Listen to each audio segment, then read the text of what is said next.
Please welcome our moderator for the next panel, Mr. Michael Berube, Deputy Assistant Secretary for Sustainable Transportation.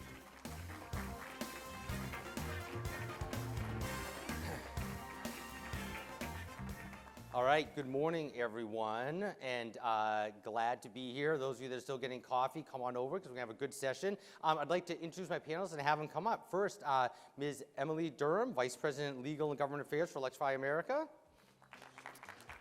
Mr. Vic Shao, President for BP Pulse Fleet. Ms. Ashley Horvat, VP and Head of eMobility North America for Schneider Electric. And Mr. Henrik Holland, Global Head of Prologis. Here, grab a seat, everyone. We will get going. All right. I apologize for this part of the audience. I won't be able to see you there. But we have a panel really focusing here on EV infrastructure really broadly, and we'll take that infrastructure word as broad as it can be. I'm going to have some questions. We're going to try to keep this conversational. And so first, let me start by, I'll take the moderator's privilege here for a second, and I'll lead this into kind of the beginning of our conversation. So as I said, I'm the Deputy Assistant Secretary for Sustainable Transportation and Fuels at the Department of Energy. The last panel, you heard from a number of people, including Gabe Klein. Gabe is probably still in the house here with the new joint office, which is part of I'm the DOE, let's say, half of helping to lead that, and Gabe, as he likes to say, has about 4 or 5 bosses, which makes it fun and exciting.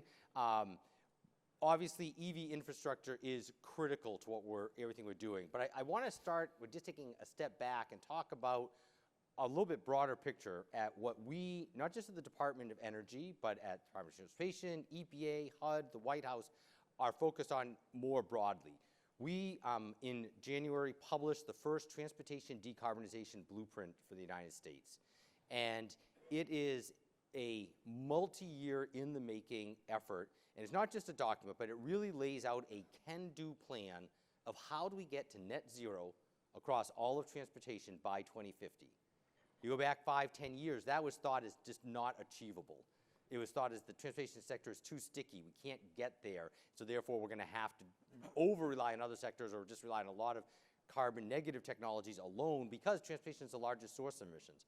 Well, fast forward to now, and we believe we can get there. And that plan and that document has gained attention around the world, certainly nationally. Because again, it's a can-do plan in action. We're following up with really specific action plans in every sector to try to make that happen.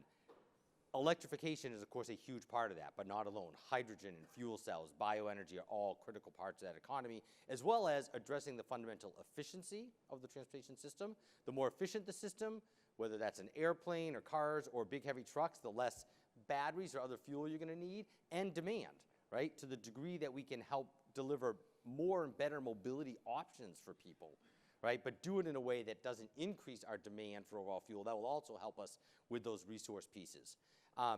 So that, if you have not looked at it, I strongly encourage you, go to DOE's website or DOT, any of those agencies, just look up Transportation Decarbonization Blueprint, and please get engaged in that. And so that's going to lead me to my first round of questions. I'm just going to ask each of the folks to do 2 things. Give a really short, some of you may not know what Schneider Electric is up to, or BP Pulse, et cetera. So a little bit of, tell us what you do, but in the context of how what you do will help support that overall transportation decarbonization piece. So, Emily, we'll start with you. Thank you. Absolutely. So part of decarbonization has to be getting the electric vehicles on the road.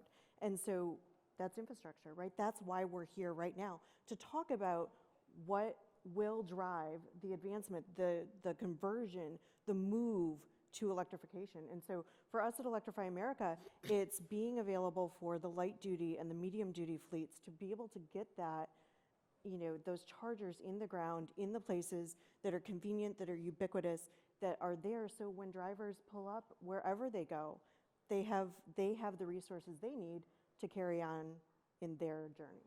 Perfect. Vic, BP Pulse. Sure. So BP, of course, is a well-known brand. BP Pulse is the electrification arm for BP in the U.S. and also around the globe. So we look at electrification and electricity as a new fuel type that we're adding to the mix. And it comes with its own set of challenges. For fleets, it's all about reliability, uptime, consistency, budgetability of the fuel cost. And that really encompasses a whole new set of domains that traditionally the industry hasn't really tackled. Charge management, energy management, just getting that reliability right for fleets.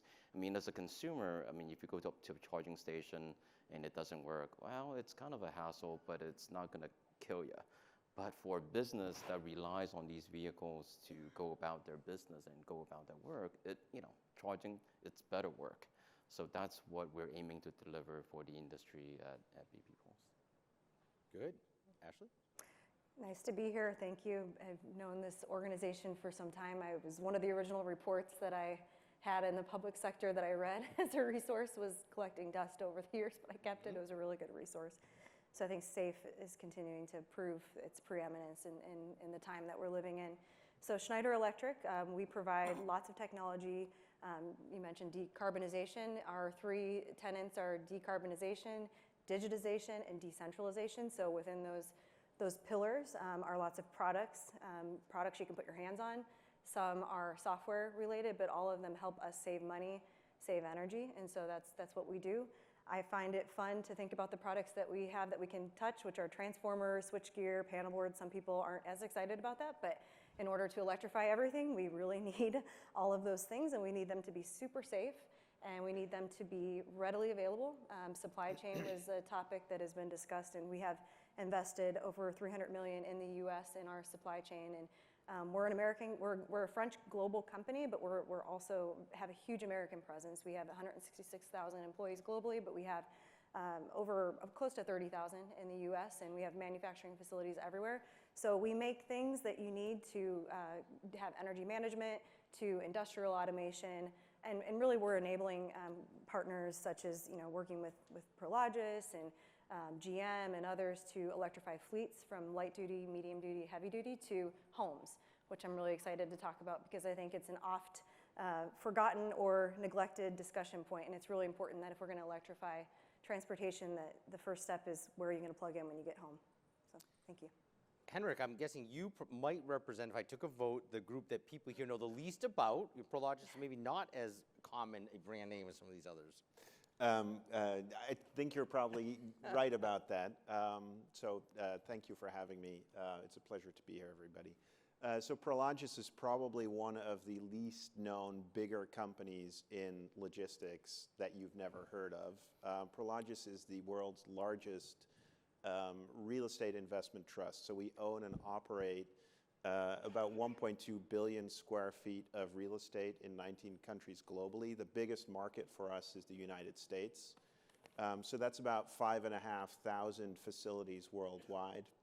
To give you a sense, in California, we have more than 1,000 warehouses, truck drop lots, logistics facilities, parking lots, et cetera, that we own and operate. So we tend to be the largest real estate, the largest landlord of most of our customers.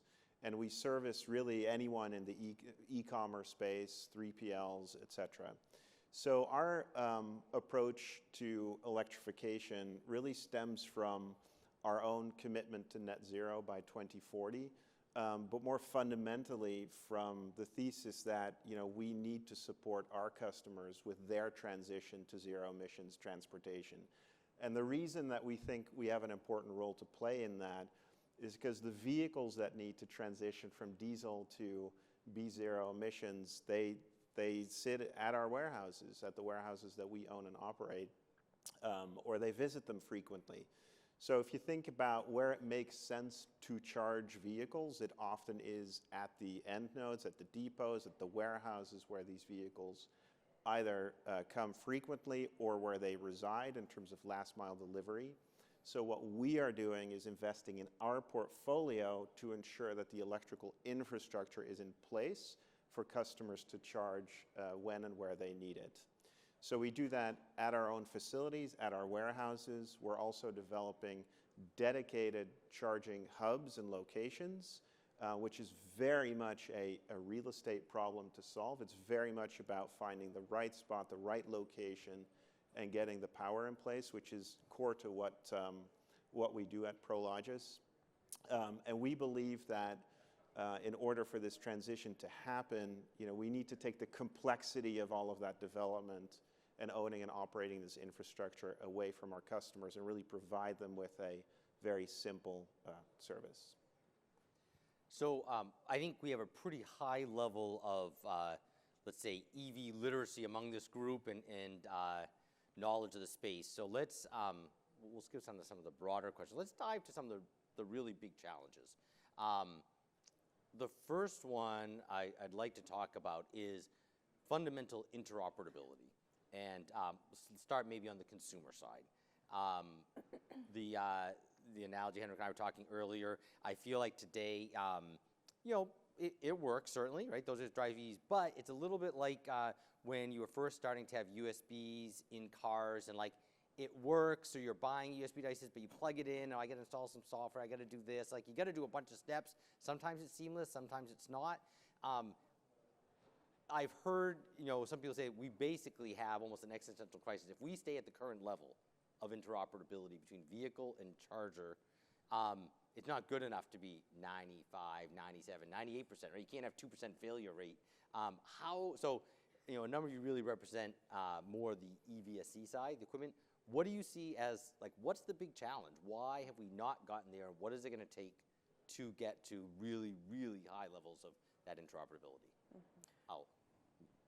So sure, I mean, we at BP Pulse, we handle the infrastructure, but oftentimes we end up doing troubleshooting for our customers. And we end up with scenarios where it's really not the infrastructure, it's the vehicles, and it's the firmware versions on those vehicles that all of a sudden causes the charging session to not go forth. And so I think answering your question, Michael, what is needed is sort of a consistent, reliability recertification process that really doesn't sort of exist outside of the current, charging scenario, because it is down to the level of particular firmware versions on the vehicles that matter. So there has to be a set of, let's face it, CCS is really more of a suggestion rather than a standard. There's all kinds of communication layers inside of that is interpreted differently from OEM to OEM. And so it's a problem, and I think the answer is more of an effort around standardizing and certifying various upgrades over time. Ashley? Yeah, interoperability is baked into me at my core. I've been preaching that choir for a while. But there are, there's pros. Henrik and I were colleagues previously. There's pros and cons to the interoperability as there are with electrification, right? And I guess it's probably less pros and cons as much as more just challenges, I would say, to overcome. And, one of them is, the beauty of interoperability, like Electrify America's experience, is access to multiple providers of equipment, which I think is extremely paramount in order for us to scale electrification. Again, back to the supply chain, we need to have a lot of equipment in order to deploy at the numbers and scale that we need to. But then there's also the software. So there's software, charger, car, and with that, there sometimes become issues, whether you're plugging in or maybe it's the network operator that's kind of behind the scenes seeing the issues. And so over the past decade plus, the industry has been working through that, and I would say it's improving.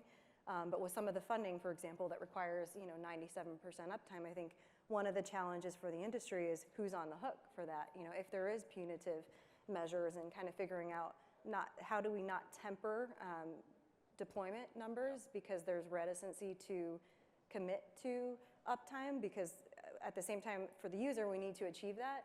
But as the technology evolves, it's important to kind of lock in really good SLAs so you know who's responsible for what, who's maintaining it.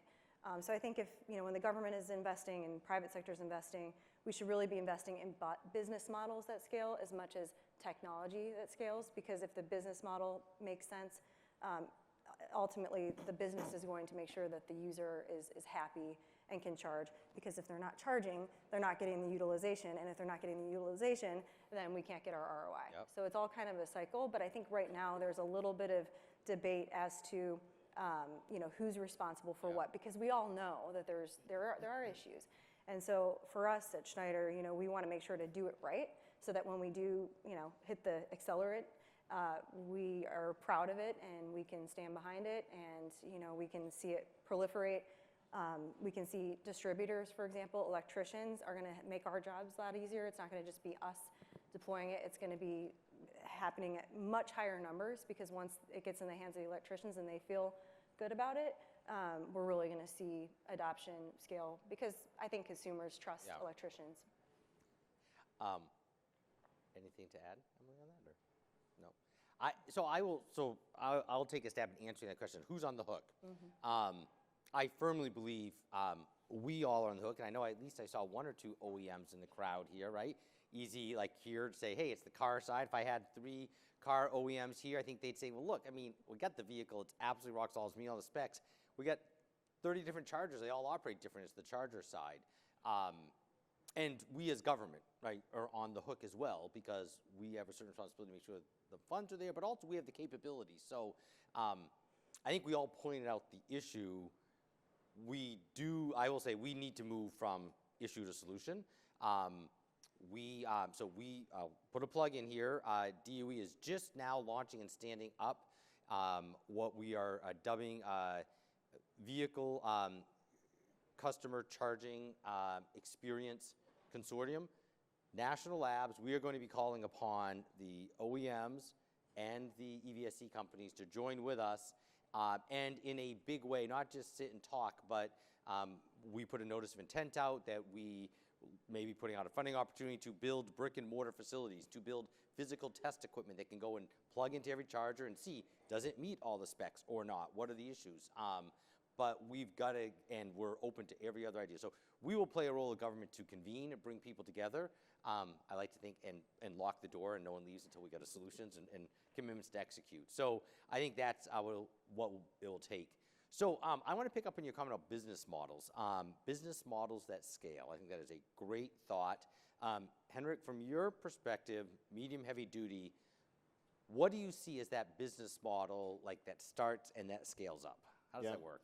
Well, as I said previously, our hypothesis is, like, we fundamentally believe that most fleet operators, our customers in facilities, do not want to deal with the complexity of figuring out what type of charging equipment is required, how to go through a permitting process with a community and a utility to get the interconnects in place, what to do for the 12 to 18 months that you don't have utility interconnect yet but have vehicles, so you might need to do some temporary power generation. So our hypothesis is that a charging service, so charging as a service, which is what we provide, so these are simple kilowatt-hour based business model structures that have a performance guarantee behind them in terms of uptime. We believe that providing that simple solution for customers so that they can look at fueling an EV just like they would a diesel vehicle to the largest degree possible is what will help scale this business.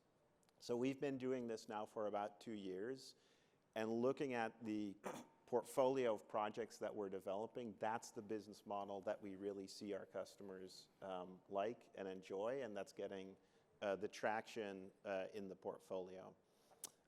In many cases, that business model also matches how 3PL operators deal with fuel cost today, which is often a pass-through to their customers. So it's really important to think about, as you're thinking about these business models, like, how does it match in the overarching business models of the customer that is ultimately adopting these electric vehicles?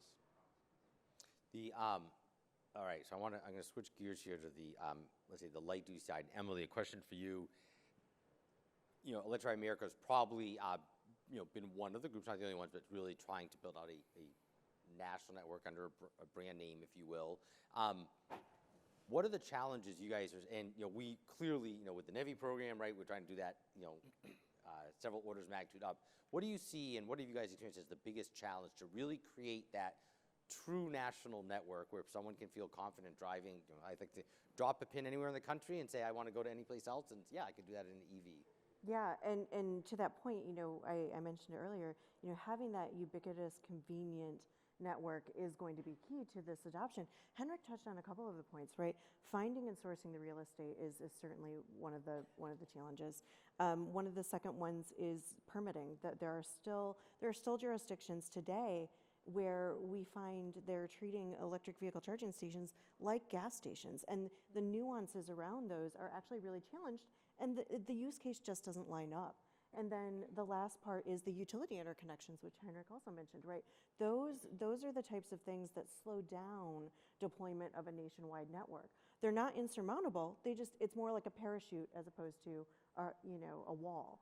And so, being able to collaborate with the jurisdictions, with the utilities to share lessons learned about how we all can move faster and do it in a way that, this is still a nascent industry, unfortunately. I mean, we still look at it that way.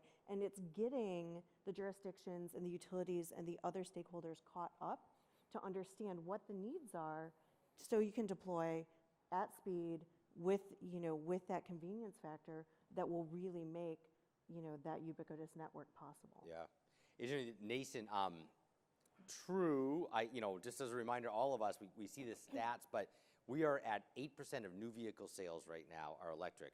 I worked for a long time in the auto industry, and the auto industry is big. Everything it does is at big scale. 8%, 10% of anything is huge, and we're going to blow through that pretty quickly, hitting 20%. So this is, while it seems like there's been a lot of activity, it is nothing compared to what's going to come. Vic, I want to ask a question. One of the things I am really interested in is the idea of how do consumers get experience with EVs and charging through rental cars. You guys have a lot of work in that space. Tell us a little bit of what's happening there and what's going well and what's not going well. Yeah, so we struck up a partnership with Hertz last year. We're doing a lot of their infrastructure in the U.S., particularly around airports, city centers. With airports, if I can spend a couple of minutes on that, I mean, it's a lot of times it's the first experience for a rider in a Uber that's using Hertz to rent out the Model 3s. It's their first experience in an EV. Actually happened to me on my way here from the airport a couple of days ago. And the interaction with the drivers is telling on several fronts. First of all, the guy told me that to fill up his quote-unquote tank, it's $20-some-odd. It's half the price of gasoline. So he was really pleased about that. And he was even more pleased that he gets a bigger tip every time in a Model 3 than he would in a gasoline car. It's just a better, rider experience. And for the riders, I mean, they get a lot out of that interaction as well. They get to see how what it feels like to ride in an EV. So the partnership with Hertz actually conveys several things. It is large-scale deployments of EV infrastructure for Uber and Lyft and rideshare. It is oftentimes really a very convenient use case for them to do the charging before their next passenger pickup. And it kind of hits on a lot of the themes that I was talking about earlier about reliability, consistency, known cost of fuel. You have to make this easy. Mm-hmm. You have to make this easy. And Electrify America has been doing a great job on that front. Adding a lot of chargers throughout the U.S., but there's still a lot of pockets where there are just deserts. I was in White Sands National Park recently in New Mexico.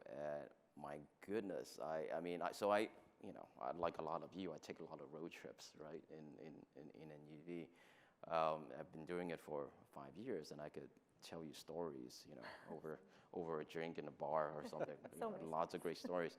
But like White Sands National Park, there is no charging. It just doesn't exist. So I ended up like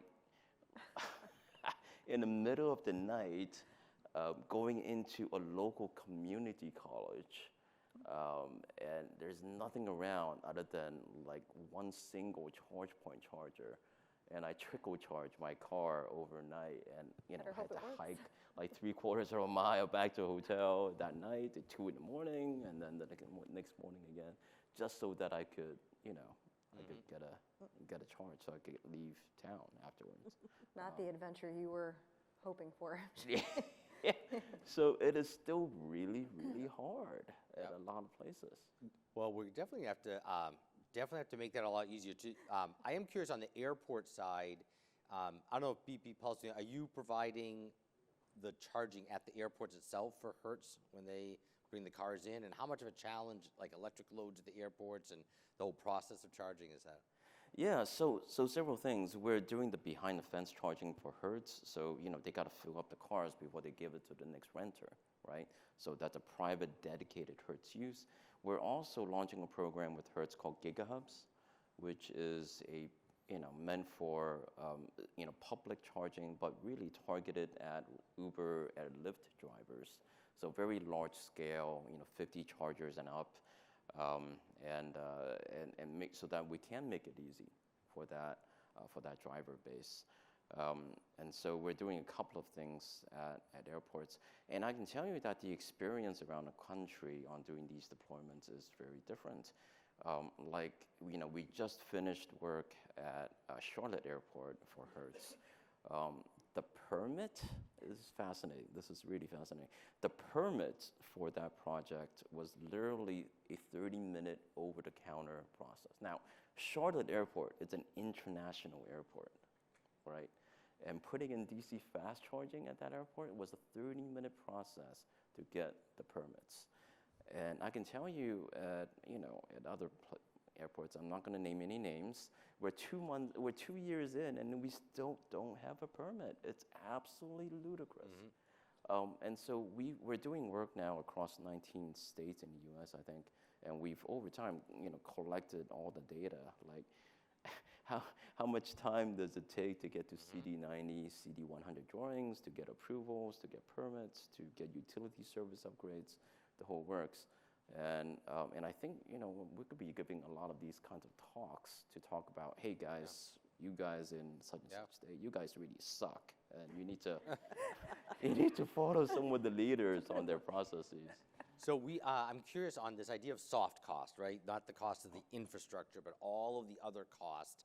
That was one of the major slowdowns for solar deployment. Any other perspectives on how do we tackle soft cost so it doesn't become the slowdown like it did with solar? Yeah, I was wondering if you were going to use that example because we were talking about the airport dichotomy over dinner a couple nights ago, and I wouldn't have been as diplomatic, I guess. Good job on that. So I think the soft costs, we talked a couple of times about the utility interconnect. I had this data point. I saw it on Twitter. It was a thread on the interconnection. It said there were 1,280 gigawatts of projects in the queue to connect to the grid as of 2022.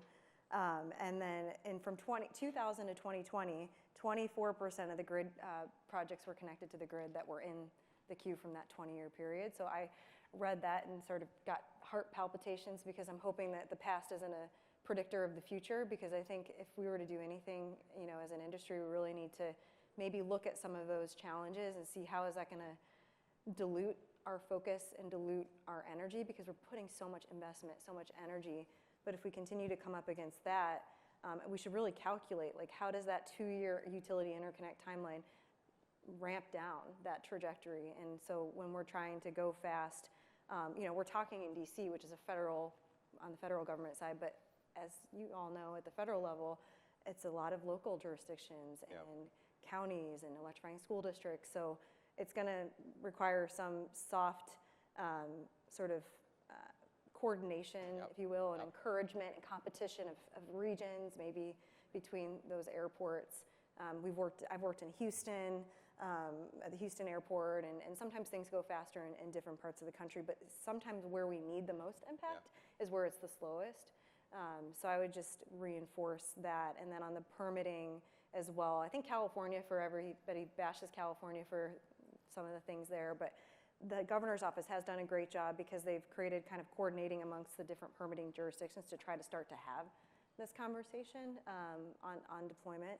So, but there are other things that we can do with what we have in terms of existing solutions, you know, that we can do with resiliency, microgrids. There's different things that we can do in the interim with existing technologies to try to ramp up. I want to get back to that micro, but Emily, any thoughts on soft cost? You guys are obviously building out a massive network. What's your experience been? Any advice? Yeah, so. Sorry, give me Emily. Oh, I'm so sorry. That's right. Okay.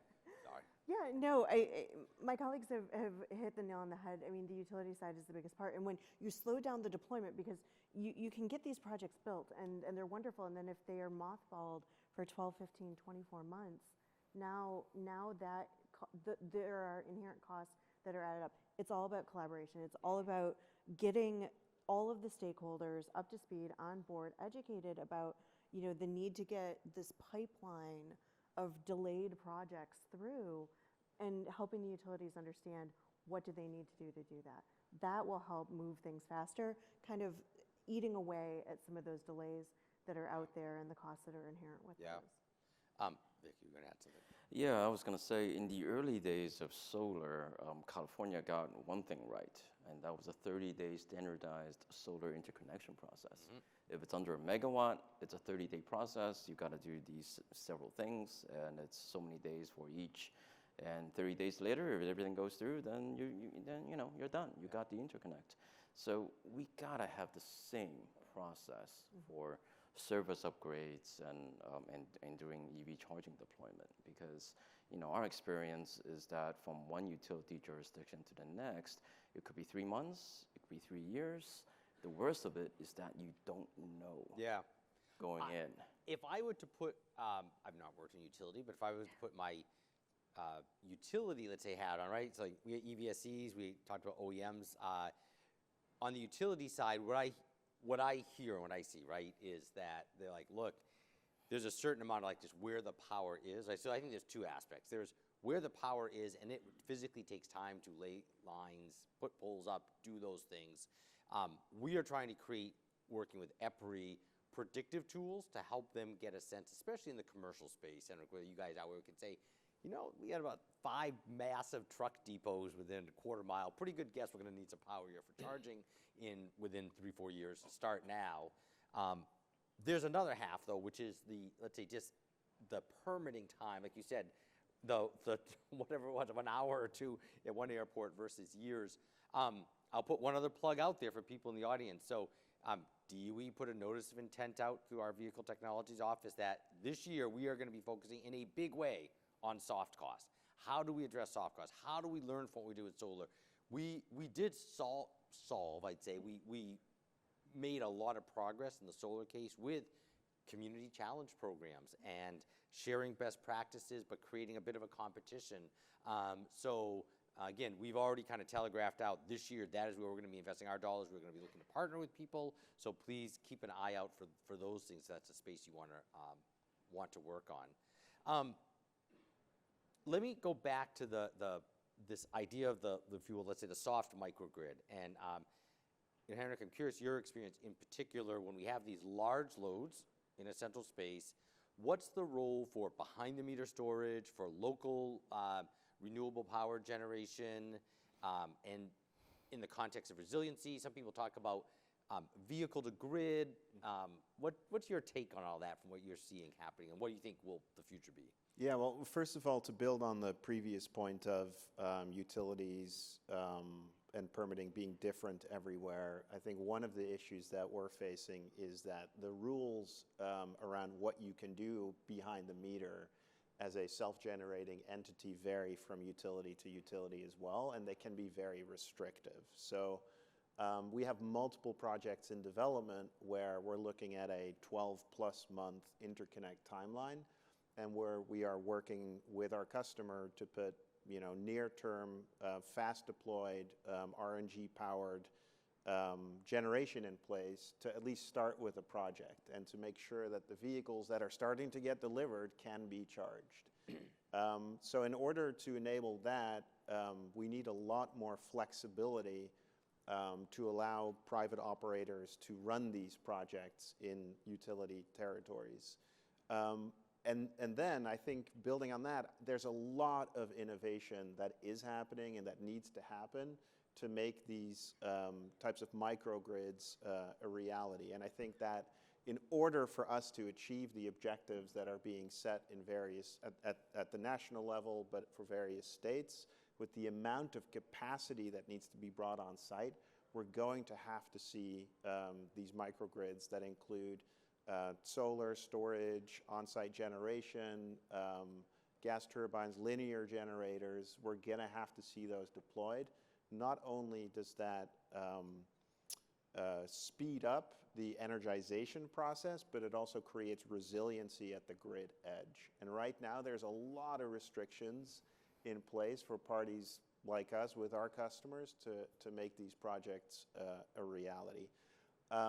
Prologis is also in the process of developing, we're the second largest operator, corporate operator of rooftop solar in the country already, so we're investing heavily in on-site generation on the solar side, but also developing projects front of the meter for utilities, large-scale energy storage. Again, to a large degree, that's a real estate problem.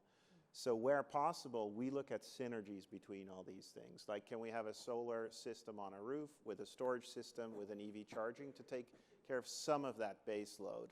And how can we then accommodate the rest of the load either with a grid interconnect, but now we need a smaller interconnect, which is easier for the utility, they'll have it quicker, or what can we do with on-site generation leveraging renewable natural gas with, for example, a linear generator. So we look at the full spectrum of opportunities, technologies. Again, really exciting to see innovation happening in that space.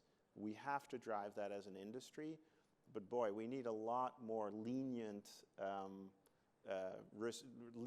on restrictions to operate those types of systems. And I do think that will come. I mean, you think about if we want to be 100% at net zero by 2050, we're going to be for 30 years now, continually every single year adding more and more.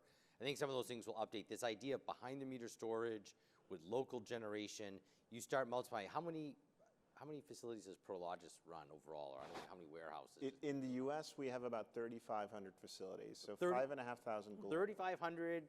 Even if you're half the market, think about more. Yes. That's just the truck freight facilities. Think about every bus depot. If you haven't seen Montgomery County's bus depot, transit depot here, I mean, Brookfield. yeah. I mean, give us a few seconds of what they're doing there.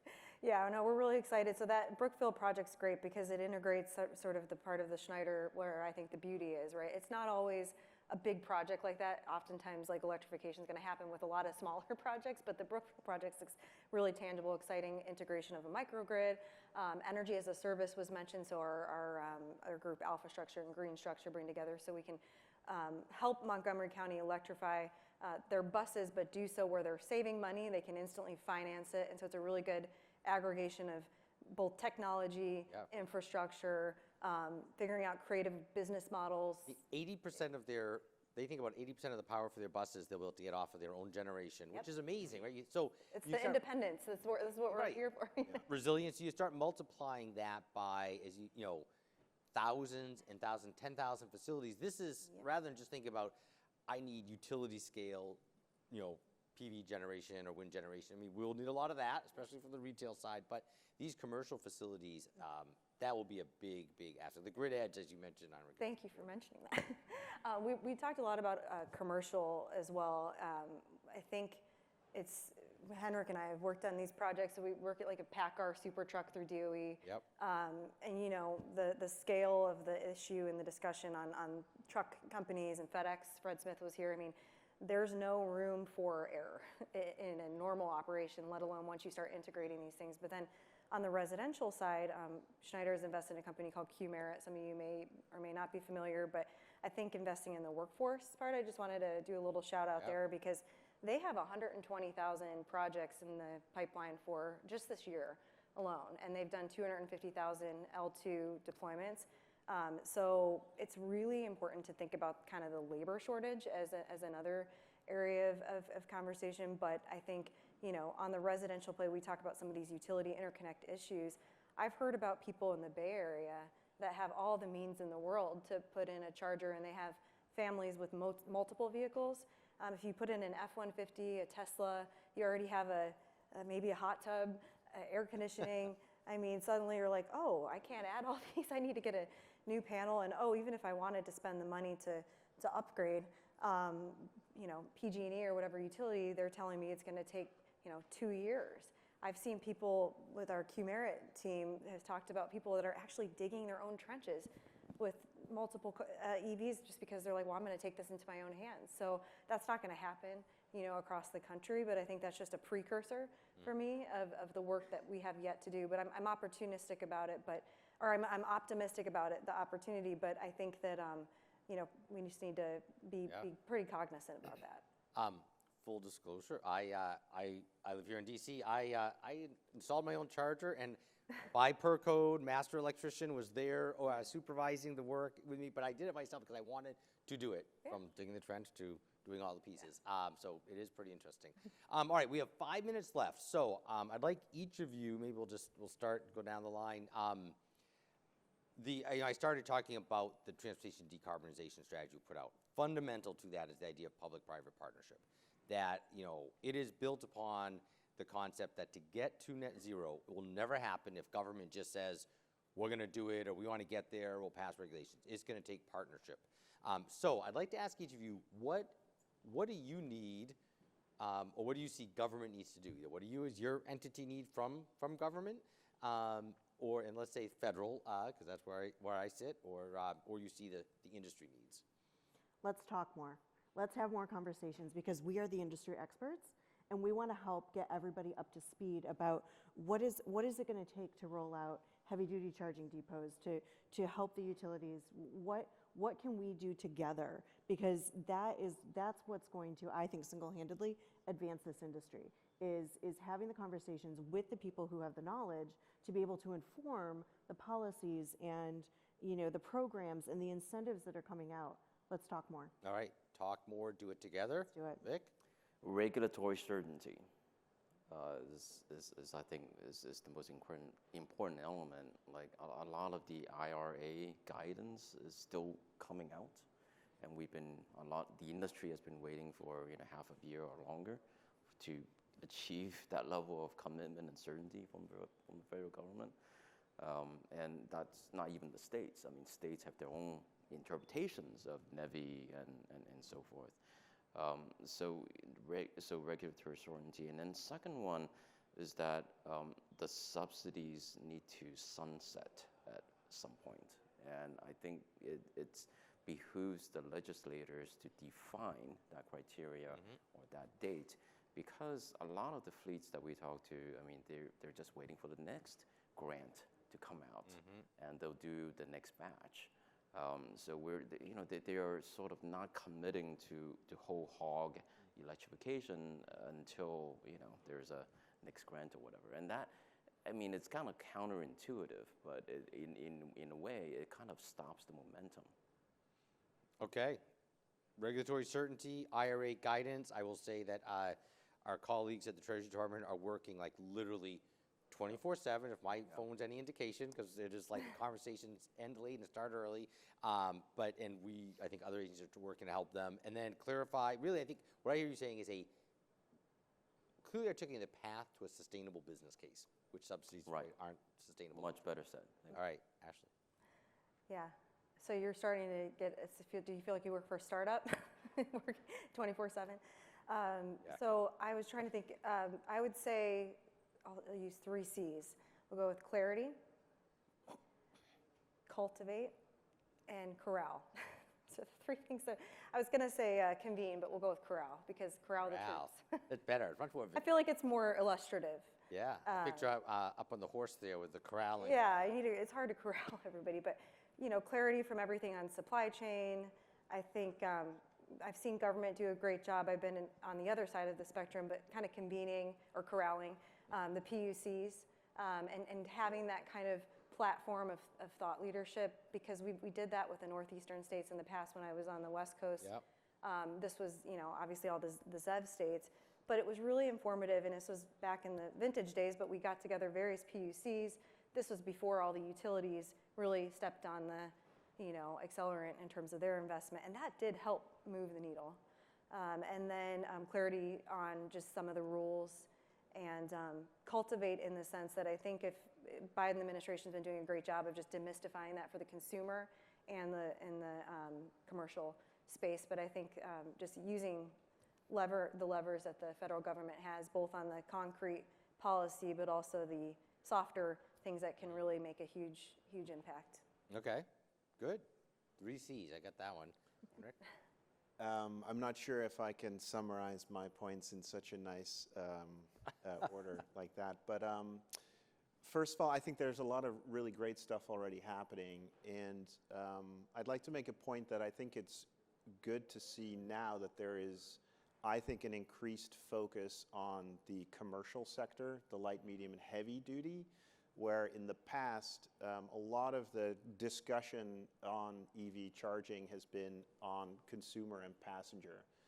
Charging availability, of course, that's all really important, but a very significant component of transportation electrification sits in the logistics sector. So I think inclusiveness, I think, is the word there, and I've seen that kind of change over the past half year or so, and a number of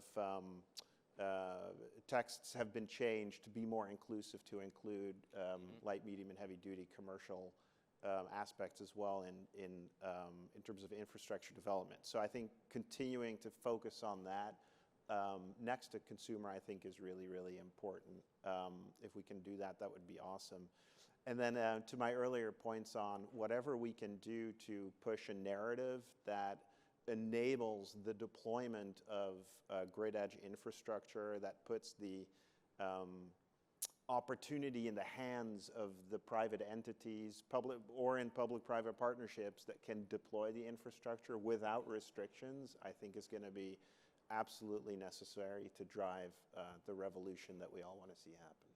I will say, so from DOE's perspective, certainly in all of government, the medium heavy duty electrification space is incredibly important. It does sometimes get overshadowed by light duty. I will say I spend easily half of my time in the medium heavy duty space. Yeah. Some people ask me things like the NEVI program and the big CFI grants that are out there. Medium heavy duty is part of that as well. Now we do need to build out a resilient light duty network for everyday consumers, but we also need to be doing the medium heavy duty. So both are clearly envisioned in that space as well. Well, please give a round of applause for our panelists here. I really appreciate it.